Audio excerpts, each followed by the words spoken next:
Hello Magic Makers, welcome to Storytime with Mombierella. This is a young adult fiction and may be inappropriate for some younger audiences. Mother Knows Best, A Tale of the Old Witch by Serena Valentino. Copyright Disney Enterprises Incorporated, 2018. Chapter 17, Part 2. Blood and Flowers. Gothel ran out of the vault, slamming the door behind her, forgetting to lock it. She ran up the stairs as fast as she could, but before she got to her sister's bedroom, she met Lucinda, coming down the stairs to find her. "Oh, Gothel, I am so sorry." Lucinda was crying. She took Gothel's hand and led her to Hazel and Primrose's room, where she found Ruby and Martha with wet, blotchy faces. They were crying over her sisters. "What happened?" Gothel asked, but she could see for herself what had happened. Her sisters had died. They died while she was musing in the vault. They died because she had taken too long. "We're so sorry, Gothel. Lucinda was coming to get you," said Martha, crying. "What happened?" asked Gothel, again running to her sister's bedside. "I don't know. They just suddenly stopped breathing," Martha said, clearly heartbroken. "Jacob! Jacob!" Gothel screamed. She ran to the fireplace and pulled the lever that rang the bell for someone to come. "Let me go find him," said Lucinda, running out of the room. "I'll find him, don't worry." "Tell him to bring some others. We need to get my sisters to the greenhouse now." Gothel paced around the room, her heart pounding. "They can't die. They can't. Oh, please. Please don't let them die. This is all my fault." Ruby and Martha went to Gothel and wrapped their arms around her, trying to calm her. "Shh, Gothel, it'll be okay." Soon Jacob and his minions crowded into the room. "Jacob, take my sisters down to the greenhouse, quickly." Everyone in the room could see Jacob didn't think that would work, but he followed his queen's instructions. The minions took Primrose and Hazel's bodies into their arms gently and carried them down the stairs, spiriting them away to the greenhouse. "Jacob, please be careful. Don't hurt them." Gothel and the odd sisters followed the skeletal creatures out of the house, through the courtyard, into the greenhouse. The greenhouse wasn't as large as the conservatory had been, but it was a beautifully built structure with paned glass windows and a hinged ceiling that could be opened to let in the elements when desired. The skeleton stood there, wondering where Gothel wanted her sisters. "Put them there, on the ground, next to the flower," said Gothel. "What can I do?" asked Jacob after the skeletons followed Gothel's orders. "Nothing. Just give me some room," Gothel replied. She took out the crumpled letter she'd shoved into her pocket. Her hands were shaking. Her voice quivered as she recited her mother's incantation. "Flower gleam and glow. Let your power shine. Make the clock reverse. Bring back what once was mine. Heal what has been hurt. Change the fate's design. Save what has been lost. Bring back what once was mine. What once was mine." The flower glowed brighter as Gothel said the words, but her sisters remained the same. "Flower gleam and glow. Let your power shine. Make the clock reverse. Bring back what once was mine. Heal what has been hurt, change the fate's design. Save what has been lost, bring back what once was mine. What once was mine."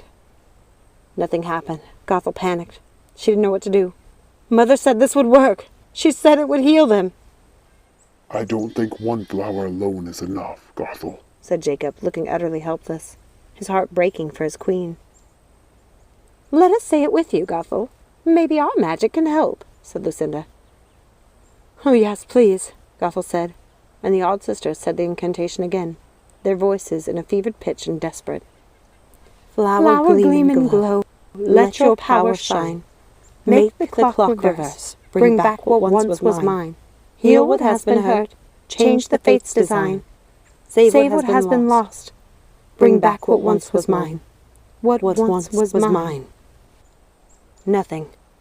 "Say it again," screamed Gothel. Lucinda looked at her sisters as if to say what they were doing was useless, but they said the words again, this time gathering all their power, sending their call into the many kingdoms and beyond, in hopes that other witches in the world would send their power as well to help this poor little witch who was losing her precious sisters.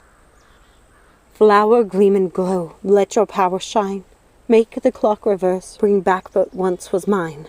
Heal what has been hurt, change the fate's design. Save what has been lost. Bring back what once was mine. What once was mine." Then suddenly, Hazel's and Primrose's bodies started to convulse. Their eyes opened briefly, locking their gazes on Gothel.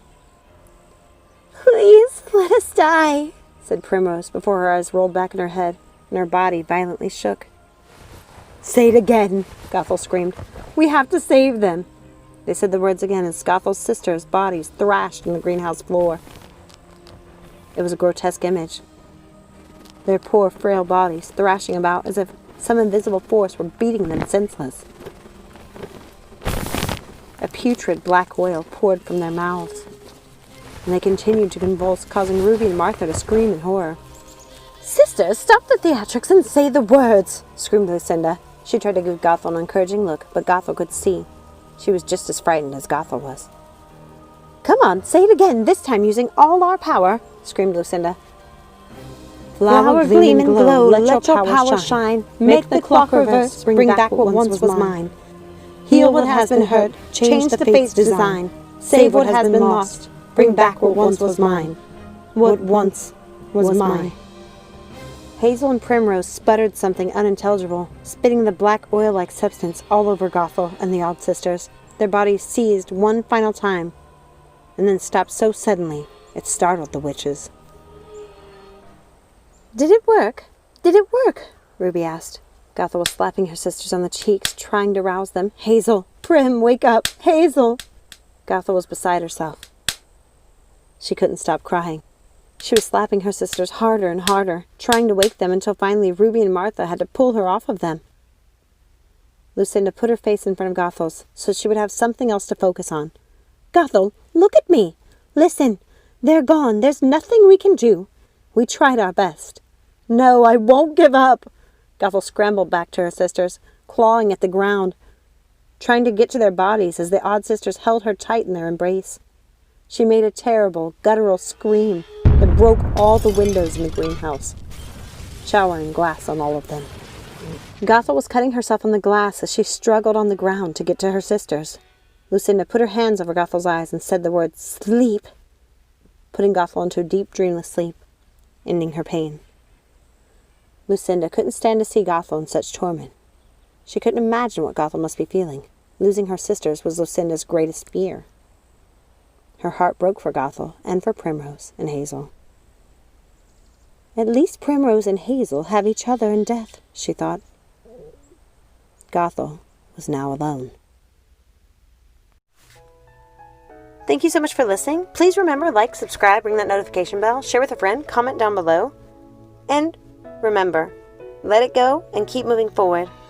Have a magical day. Bye.